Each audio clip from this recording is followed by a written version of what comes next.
I'm Tim Ventura, and we're joined today by Dr. Greg Autry, aka the Space Czar, currently nominated for CFO of NASA and author of Red Moon Rising: How America Will Beat China on the Final Frontier, co-authored with Peter Navarro. Dr. Autry is Associate Provost for Space Commercialization and Strategy at the University of Central Florida, and also serves as a visiting professor at Imperial College London. He's a serial tech entrepreneur turned educator, a former NASA presidential appointee, and has now been nominated twice to serve as Chief Financial Officer of NASA, most recently in March 2025, a role that would give him oversight of more than $25 billion a year in funding for America's civil space program. In past roles, Dr. Autry has chaired safety and business case working groups for NASA and the FAA, advised the National Space Council, and in 2021, he was recognized as Space Advocate of the Year for his efforts to advance a robust commercial space economy.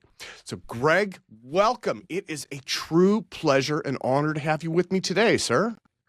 Thank you, Tim. Excited to be here and talk about the things we both love. Well, so first and foremost, I want to thank you for your career of government service to our nation. Thank you so much. And that is a career that is continuing, right? Especially with your upcoming nomination to NASA. So for listeners who might be meeting you for the first time, I'm wondering if you could describe what you do and how you ended up as UCF Space Czar and now a nominee for the NASA Chief Financial Officer role. Yeah, well, it's an interesting bio, and to make it brief, I was a serial technology entrepreneur, starting with a video game company I launched in high school. I always had a passion for space. Like many technology folks, made the move to transition into space as the commercial space industry began to become a kind of real thing in the early 2000s. I, as a management professor, have studied the commercial space industry for longer than anybody in the world. And honestly, I'm kind of recognized as global authority on the business scholarship of entrepreneurship in space. I, for instance, just produced a chapter for the Oxford Handbook of New Space Economy on entrepreneurship. At University of Southern California, USC, I taught technology entrepreneurship for many years with a focus on space. Then at Arizona State University, I launched a program to do a management degree in global space. And here at UCF, I'm overseeing a space enterprise to make the university, which has been known as Space U for many years, a more cohesive space brand externally and internally, to cross the silos that normally exist in a university and bring together aerospace engineering, planetary scientists, radio astronomers, the business school, the hospitality school, policy folks to all look at space as a cohesive whole. So excited to be doing that, including launching the world's first online space MBA program from an accredited American institution. That is amazing. Amazing. Again, yeah, your background is so heavy in so many diverse aspects of the space industry and the commercial aspects as well, right? Like that for me makes you a perfect person for the NASA CFO role. So you have a ton of different irons in the fire right now. One of the most intriguing was a recent talk that you gave at Mar-a-Lago. Can you set the scene for us a bit? Who was in the room and what did you hope that they would take away from that talk? Sure. And to be clear, this was a non-political event, although it was at the president's home, which is a beautiful kind of club and resort. This was an event hosted by technologists and venture capitalists who were very interested in what's happening in space and included a lot of leaders from the space world. And I'm thinking of folks like Cam Gafarian, the very noted investor behind Axiom and many other space startups. And we were there to talk over lunch with a few featured speakers. I was one of the speakers, but just to kind of investigate where we are in commercial space, what the government and policy roles are, where we're going, what people would like to see industry do and step up. And it was a really dynamic and interesting event that I enjoyed being at. Oh, wow. Wow. And again, you have been nominated for the NASA Chief Financial Officer role. Now, when people hear NASA CFO, they may think Chief Accountant. But from your perspective, I'm wondering if you could kind of outline what the NASA CFO really does and why that role is so important for where America goes next in space. Yeah, and I want to be clear, nothing I say is in any way reflective of NASA policy or proposes any particular actions on any missions or programs. I am sharing my perspective of that role from the outside now. I have been nominated twice for that, once in 2020 and again in 2025. And actually, technically, I've been nominated three times, Tim, because they spelled my name wrong on the first nomination, withdrew it, and renominated. So I like to tell Jared Isaacman, who's been nominated twice for the same role, that I've been nominated three times. Yeah. But Well, split the difference two and a half times, right? So there you yeah, go. there you go. But that said, um, there are three top political appointees at NASA that have to be Senate confirmed: the administrator, the deputy administrator, and the chief financial officer. Now, the role of chief financial officer is, in fact, to oversee a group of very talented people, more than 1,000 individuals spread across NASA's many facilities around the country, as well as at NASA headquarters, to produce actionable reports for the administrator so that the administrator can do his or her job effectively, and also to report back to Congress on how we are using the money that they have appropriated, sometimes in very specific ways, and to the White House's Office of Management and Budget to show that we're compliant with the appropriations that we've been given and with the White House's direction. The CFO spends a lot of time going between those political agents and sometimes rounding the corners on a cube that doesn't want to fit into the slot because there are honestly differences of opinion sometimes between the Senate and the Office of Management and Budget, or between the White House and the House, or between the Senate and the House if they're not aligned. And um, somebody has to speak for the agency and at the same time make sure that the administrator has the financial tools he needs to execute. There's IT systems involved in this. There's HR issues. Normally, NASA procurement is in the office of the CFO. Recently, it hasn't been. Things were a little different under the Nelson Melroy NASA than they were previously. A lot of things reported directly to Pam Melroy, the deputy, who was very hands-on. Sometimes deputies are hands-on, sometimes they're more hands-off. That's always an interesting dynamic. Okay. Well, and NASA is surging forward. I mean, again, you are the right person at the right time in the right place for this role. So I'm absolutely rooting for you and cheering you on. Now, in terms of NASA, they are trying to do Artemis, Mars, science missions, tech demos, and everything in between inside of a finite budget. Do you have any thoughts on prioritizing between exploration, science, and enabling commercial industry?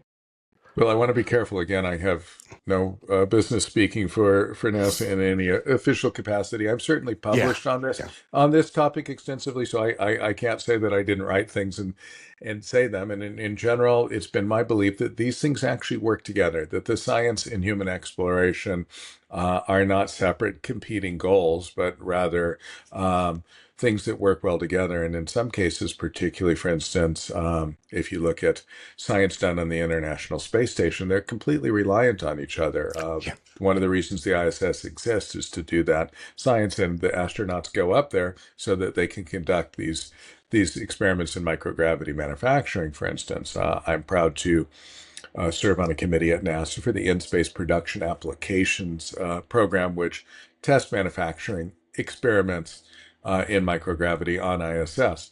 And the science needs those astronauts there to work on these experiments because many of them are hands-on sorts of things. So these things work together, and when they do, everybody benefits. What, from a financial perspective, can NASA outsource parts of future missions to commercial partners like SpaceX or Blue Origin? That was one of the things that came to mind when I was doing research on my questions. I thought, the space industry today is very different than it's been in the past. In the past, you had big contractors, right, like Lockheed and Boeing and, companies like that that help fulfill these components for NASA missions. But in today's world, it is becoming more and more easy to outsource these things entirely. And from looking at it, and I realize that you can't speak for NASA, but from a financial capacity, is there potential for savings to be able to outsource things to SpaceX, Blue Origin, stuff like that? Yeah. So I think that everybody involved in space science, and this is not just NASA, these are other government agencies, NSF, for instance, as well as other countries. This is going to be a golden age for space science because our ability, first of all, to get access to space is improved so much due to companies like SpaceX. And what we're seeing now from Blue Origin, a new rocket from United Launch Alliance, the Vulcan Super, promising we're going to have a lot of capability to put things into orbit. And we already do. We've had more than 100 launches here from Florida, where I get to go in my backyard and Tim and watch them 2 or 3 times a week. A couple weeks ago, we had 2 launches by SpaceX within an hour, one from Slick 40 on Cape Canaveral and one from Pad 39A at Kennedy Space Center. That's an amazing place, a time to be alive. We used to wait for the space shuttle to fly 3 or 4 times a year and get your experiments on there. And people would spend their whole life waiting for their science mission to fly. Now we're at the point where you can actually kind of do the iterative development model, fly a science mission and go, that didn't quite give me all the data I want. I want to do a different version of it, then iterate that and fly it again. Because the cost of launch is also falling rapidly from perhaps $50,000 a kilogram back during the space shuttle age to couple $1,000s a kilogram now, and potentially falling to below 1,000 in some cases with the advent of New Glenn, Starship, and other vehicles, and a competitive market, right? That's going to be super important. So I'm excited about that. And then all the components that go into a science satellite, for instance, Yeah. or even human spaceflight systems, because the volume's increasing, because SpaceX and Kuiper and OneWeb and Planet and Maxar are building these large constellations. Their suppliers, which include Boeing making solar panels and Redwire making cameras, and all the different companies that do that, are getting enough volume to capture some economies of scale in this industry. Finally, everything isn't a bespoke, custom-made suit that costs, thousands of dollars. Now it's the equivalent of off the shelf. You're going to be able to buy solar panels, a propulsion system, a satellite bus, a computing system that's rad-harded, and put it together and then fly it for a few $1,000s. And wow. So we're going to be able to do so much more. The answer then is yes, Tim, but it's not just NASA. We're really to the point where I believe a high school can have a bake sale and some car washes, build a microsatellite, and go get the thing launched on a rideshare mission. That's pretty incredible. It's amazing, yes. And I think the media is somewhat neglecting this, but launches are increasing year over year. We see more launches happening more rapidly. There are more satellites up there than ever. I believe there are about 15,000 satellites in orbit right now. 14,000 something of them are operational. And that number is expected to increase. Potentially it could double or go far beyond that. And the United States is not the only country doing launches, putting things into space. So let's get into your book, Red Moon Rising, How America Will Beat China on the Final Frontier, again, co-authored with Peter Navarro and forwarded by Douglas Lavero. So the title itself advertises how we'll beat China. That is something you're talking about in the book. I wanted to start out by asking why it is crucial for the United States to win what's being called Space Race 2.0, and why should we be doing this now? That's a really good point, and it's a question I've been answering recently. I spoke on this at the New Worlds Conference last month, and again at Mar-a-Lago was really my topic. I wasn't talking about any specific program. I was talking about the question of why do we need to beat China to the moon, and why do we need to beat China on the moon, which, Tim, are two different important things. reason we need to beat China to the moon, which is a great portion of the thesis of my book, is that if you look at the historical perspective, and I actually have an undergrad degree in history, and I'm very cognizant that if you don't know where you've been, then you don't know where you're going. If you look at the first space race, when we entered that, the Soviets were clearly ahead. They had launched the first satellite. They had launched the first human being into space. And in fact, our first human launches, the first two were suborbital. Their first launch was orbital. They did the first spacewalk. They seemed to be just beating us on every single point. They put the first woman up in the first multi-person cruise. And America was falling behind. And did that have a cost? It had a huge cost, both domestically. We had a lack of confidence in ourselves as a superpower and our technologies, and the world had a lack of confidence in America. Mm. Back in the 1960s, if you were replacing a government, basically, if you were having a revolution in Vietnam or Cuba or wherever it was going to be a communist revolution because the Soviet Union was viewed as the future. And many people in the world believed that the United States had seen its better days and was going to be eclipsed by this new political and economic model.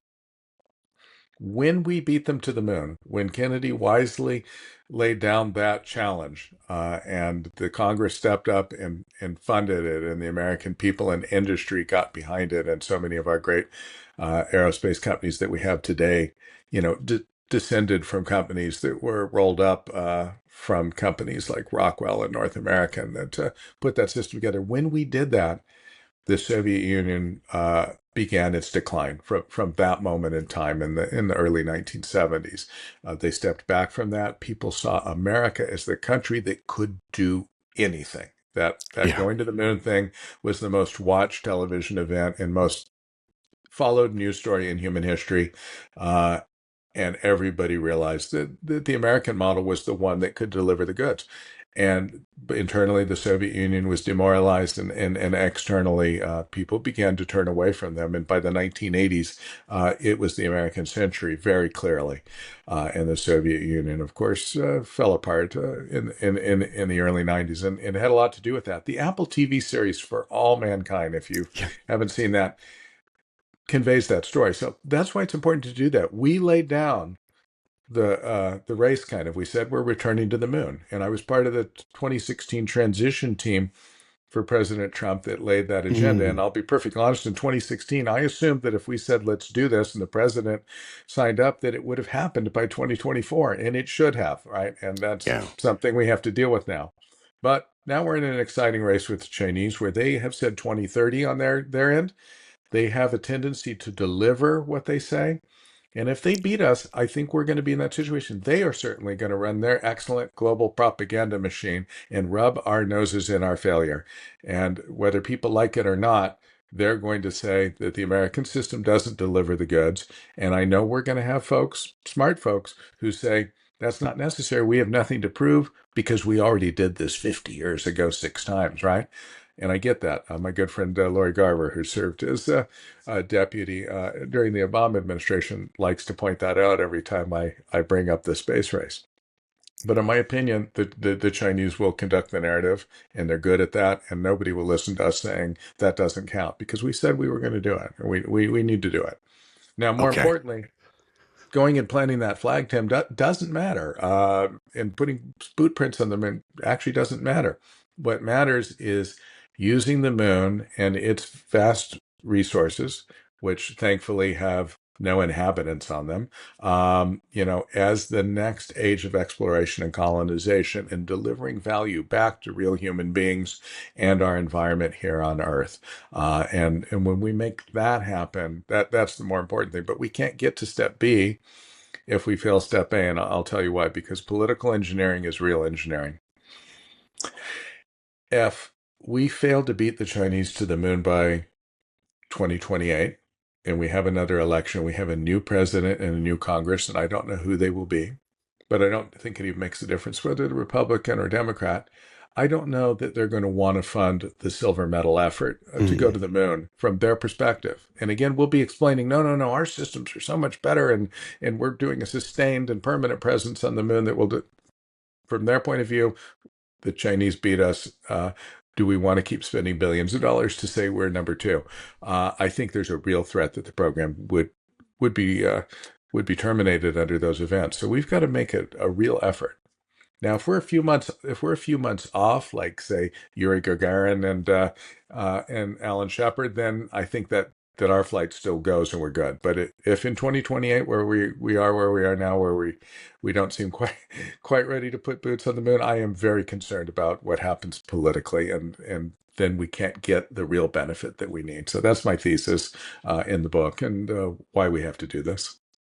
Amazing, amazing. Well, let me outline kind of what is going on with China's lunar program. I'm going to mispronounce this. I believe it is called the Chang'e Project, and it includes both robotic and crewed missions to achieve human lunar landing by 2030.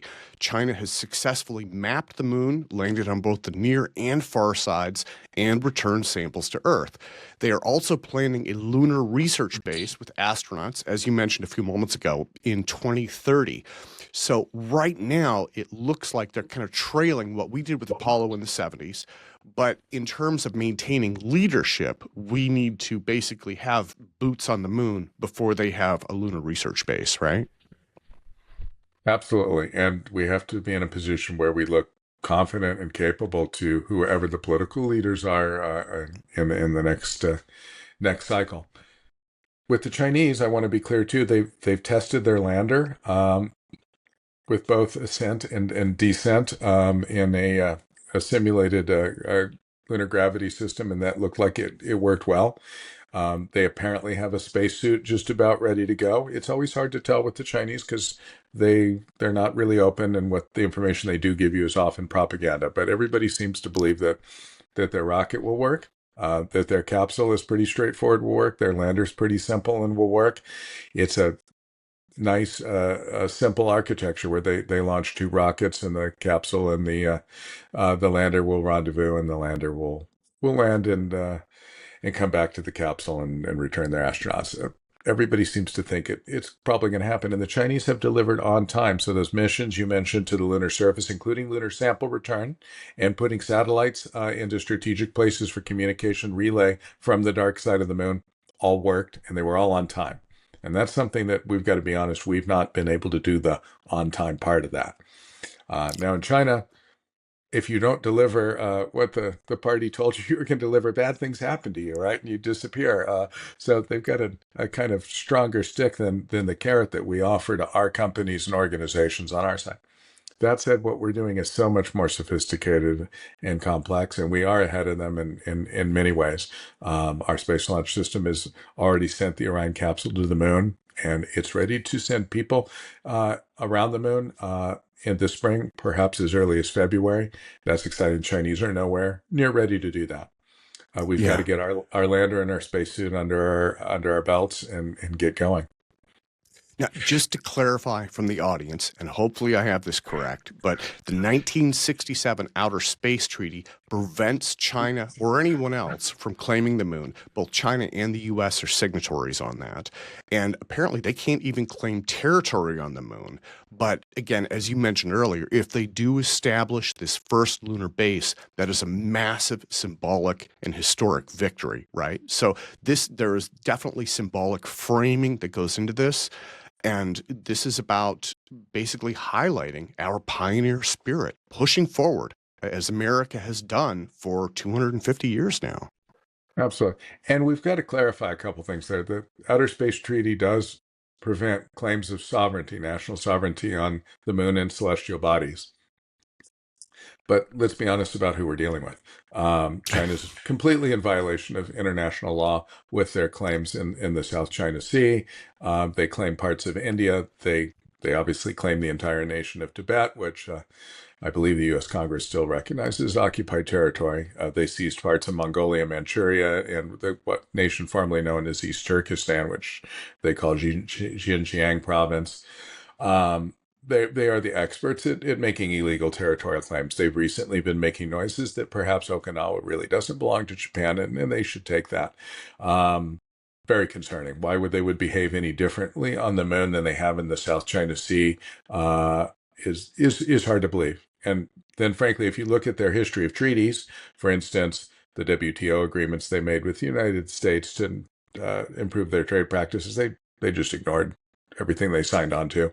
The treaty they made with the UK on Hong Kong, which was supposed to be, one country, two systems, and Hong Kong was supposed to be left alone economically and politically. Yeah, they just ignored that and rolled in and stomped on those people. So I don't trust them to do that, and that's the world we're going to be living in on the moon. That said, the Yeah. U.S. has passed legislation that says while we don't claim sovereign territory, we do say that American companies and government actors can go to the moon and have areas where they're working which should be non-interference areas, and we can extract resources and resell them. So that is our position. Well, let me ask, you have framed the moon as commanding the heights of the future space economy. What resources or locations matter the most strategically, and how could they translate into commercial or potentially strategic defense power back here on Earth? Yeah, it's really interesting to look at strategically. There are areas on the moon with high resource concentrations. It's not an all even distribution of materials. In particular, it appears that the poles contain water ice, which is a supercritical material for propulsion. You get hydrogen from water, and a supercritical material for human life, both the water and the oxygen that's extracted from the water. So you want to have access to those things if you're building a base.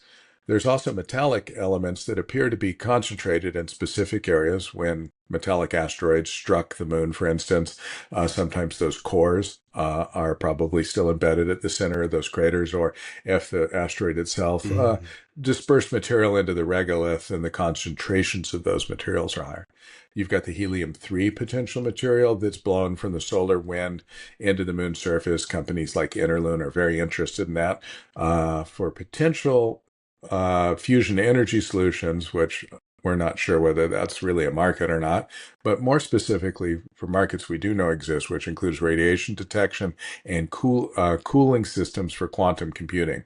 And so that stuff sells for a lot of money and is probably profitable to bring back. So that stuff's not evenly distributed. So whoever gets to those areas first and begins to access them can legitimately, under the treaty, create an exclusion zone essentially, and say, don't interfere with this. And they could be very broad in interpreting that, because when a rocket lands on the moon, for instance, it throws up a vast dust cloud that travels at high speed for many, many, many miles. And so somebody could assert a fairly large exclusion zone around an operation they have, whether that's scientific or commercial. So that's the environment we're in. Now, there's also places in orbit that are interesting. The Lagrange point 1 and 2 are 2 points about 50,000 miles off of the moon's surface, lined up with its equator behind the moon and between Earth and the moon. And you can float something there essentially, or orbit something around that point in space. Super important for communications. And there's the crazy idea some friends of mine have come up with that are pretty serious about building a cable that goes from the lunar equator point under the Lagrange point to the Lagrange point to lift materials off of the moon's surface and to deliver supplies in a space funicular, otherwise known as a space elevator. And doing that on the moon turns out to be probably more practical than on the Earth. Because of the Earth's gravitational, the cable strength has to be a probably nanoparticle thing that we can't make right now. But on the moon, it appears that a steel cable could support the system, and you could build that thing, in a reasonable time frame. So that's interesting. So lots of places that are strategically important to get to and begin operations, so you can legitimately say that somebody should not interfere with you. Absolutely. I had read about that lunar elevator you were talking about a few months back, and I thought that is so intriguing, right? Because here on Earth, the higher gravity makes a lot of the materials issues come out. But on the moon, you've got less gravity. You could potentially do a lot more with a lot less. You might talk to Michael Lane about that someday.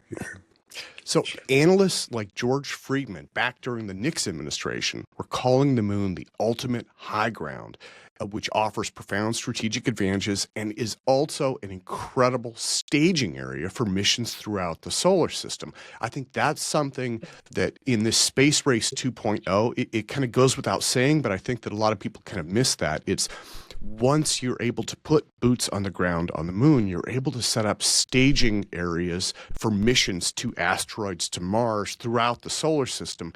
And you have, 1/6 the gravity, right? So the gravity well going in and coming out is a lot more favorable to launches. If we lose the lunar race, does that permanently set us behind China for Mars, the asteroids, and other space-based resources? I believe that it does. Now, I want to be clear, folks like Bob Zubrin, who has his Mars Direct model, and Elon Musk with the Starship model, we can get to Mars absolutely without going to the moon. That's not necessary. And in some cases, they make a fair argument that if you were to launch all Mars missions from the moon, you would actually complexify the situation because the moon's position in its orbit around the Earth and combined with the Earth-Mars relationship doesn't always put you at the point where you can launch from the moon. That said, the ability to operate in deep space and learn to do that in an environment that's truly deep space, but still only 3 days away, is probably not a bad idea for NASA or any other space agency to consider. Learning to operate in that radiation environment, which is just as harsh on the moon as it is in Mars, basically, is going to be super important. Testing out how people do in fractional gravity is really important. We know how they do in microgravity, Tim, and it's not good, right? Yeah. And when Kelly came back after a year, not in good shape, and we've seen that repeatedly. So we don't know what partial gravity does. Now, the moon is going to be 1/6 gravity versus a third gravity on Mars, but still interesting to see what that means for human beings and good data that we can get to start filling in that curve. So I think it's super valuable there. And then, of course, the resources that don't come from the Earth. Jeff Bezos is really passionate about this, using the moon and eventually asteroids to provide resources to do our nasty smelting and extractive industries and not tear up, say, the Brazilian rainforest to get to whatever material you're getting or extract cobalt from Africa using child miners. We can do this in a high-tech automated way on bodies that are biologically dead. And doing it on the moon is the first step to getting the asteroids right.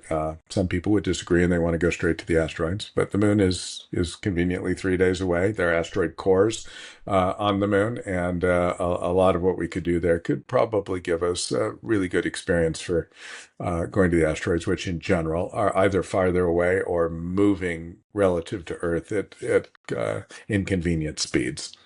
Okay.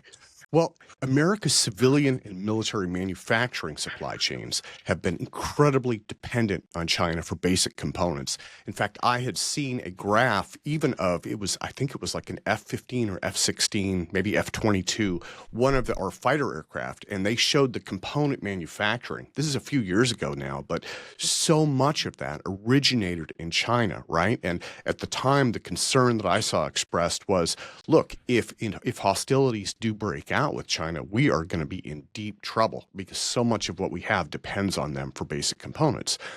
I know that we have tried to decouple mission critical pieces. That goes back to the first Trump administration. Decoupling was kind of a key phrase at that time. Does that dependence on China, even though it's starting to decline, does that erode our lead in space, especially if it gives Beijing a window into our components, designs, products, spacecraft, you name it? Absolutely. And, I wrote a book on this back in 2010 called Death by China, and tried to warn people at the time about our supply chain. In fact, I hold a whole section on how China would dominate the rare earth elements category and then use that to blackmail the U.S. on other policy areas that they had concern about. And here we are today, right? I wish people had listened. In my opinion, Tim, you can't have an economy that only builds fighter jets and spacecraft. You have to have an entire functional manufacturing base that supports a diverse supply chain that is interdependent. So, when people buy hydraulic hoses for fighter aircraft, guess what? Those same hydraulic hoses are used in Yeah. commercial aircraft and in cars. And the companies that make them are usually the same company. And guess what? The auto industry is the one they care about. They're happy to make a few for the fighter jets, but it's really hard to be that company that only makes something for a program that Congress may or may not fund and turn off in any moment, and then they make 182 of them and they stop.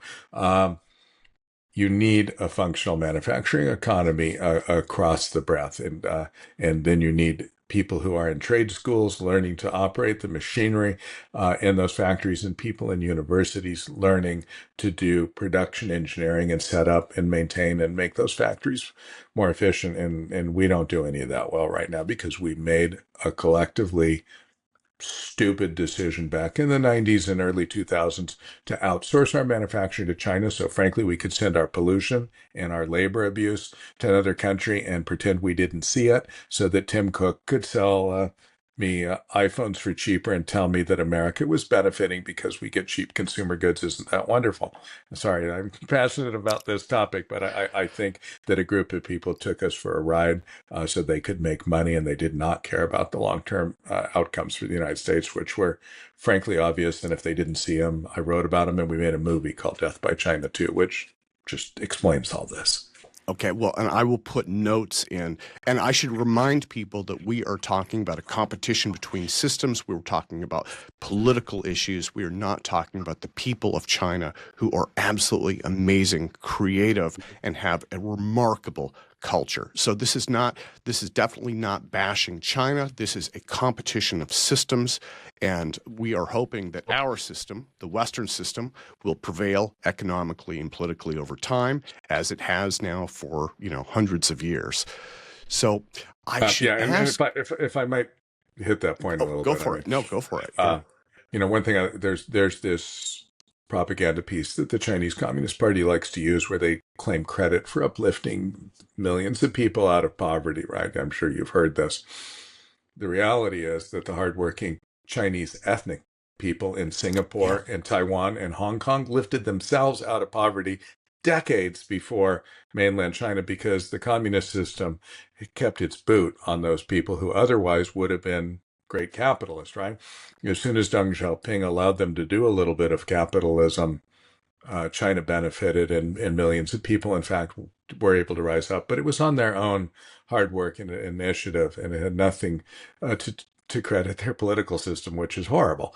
And so, in my opinion, one of the reasons I cared more deeply about space than anything else is we are at this moment where we are going to carry humankind to the stars, right? And out into our solar system to begin with. And are we going to bring the values of the Enlightenment, where all men are created equal, and the ability to do your own economic development and political self-determination, or are we going to carry Xi Jinping thought to the stars? And it is so critical that we win this competition and get serious about it and stop worrying about how much the iPhone cost. Yeah, absolutely. I think that this is a much larger issue than just, today's politics, right? Which are prone to change. I mean, during Space Race 1.0, it was the U.S. versus the USSR. USSR isn't even around anymore. So things do change. But, going forward, right, on the ISS, we have people from all different walks of life, all different continents, all different nations. And so, yeah, what you're talking about is lifting up all of humankind. And that, I think, is the amazing thing. I'm so proud of NASA for the Artemis Accords, which has over 50 countries around the world signed up to participate and agree to a certain set of working principles as we return to the moon. Well, Greg, let me thank you so much for your time today. We have been able to run through a lot of the key ideas. Again, congratulations on the nomination for the CFO role. I am just overjoyed to see you in the running for that. After two and a half previous nominations, I'm hoping that you're able to take that forward. Space continues to surge forward. There are so many amazing things. I want to remind people to check out your book, Red Moon Rising. I'm going to drop links to that in chat. And I want to close by asking, what is coming up for you in the next few months as we get ready for 2026? Wow, it's a busy time. I just hosted an amazing event at UCF called UCF Space Week, and we're already getting ready to plan that again. We had over 1,000 guests and probably 100 really great speakers, folks like Bill Nelson, the last NASA administrator, Dan Golden, people from across the industry, Michael Edmonds from Blue Origin, Kiko from SpaceX. It was an amazing turnout. We're so proud to host that. So we're starting on that again. I am preparing, hopefully, to see my nomination move forward. I've been waiting 9 months for that. I have the feeling, since we see an administrator nominee back in place and that he has a hearing coming up on Wednesday, and I'll be watching that, that I'll see my nomination move forward. What's interesting, Tim, is nominations all expire at the end of the year, and so I'll probably have to be renominated, which make it 4 times, and hopefully I might see myself actually get a hearing in January, and hopefully the elusive Senate floor vote, and roll up my sleeves and do work for the agency that I've been preparing for so long. I'm probably more prepared than any CFO candidate has ever been, because I went through the whole briefing process in preparation in 2020, and I've been doing it again all year here. And in between, I've kept in touch with the people that do that important work that most folks never see, but the office of CFO is the engine that keeps the agency running. So, anyway, would love to get absolutely. on that. Who better than the space czar for the office of CFO? So I'm keeping my fingers crossed for you. Greg, let me thank you again so much for your time today, sir. All right, thank you, Tim. It's been a great conversation.